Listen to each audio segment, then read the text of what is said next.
Ya pemirsa, terkait kecelakaan yang kerap terjadi di Jalan Mayor Zen hingga menimbulkan korban jiwa, Pemprov Sumsel akan melakukan perbaikan hingga melakukan evaluasi analisis dampak lalu lintas.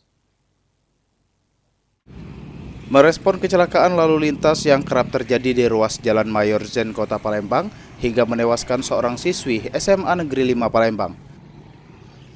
Gubernur Sumatera Selatan Herman Deru mengatakan jika kecelakaan dipicu oleh jalan berlubang, Pemprov Sumsel akan melakukan perbaikan jalan hingga melakukan evaluasi terkait analisis dampak lalu lintas yang menjadi penyebab kecelakaan.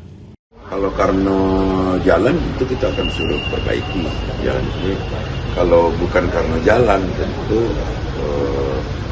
kita nak perbaiki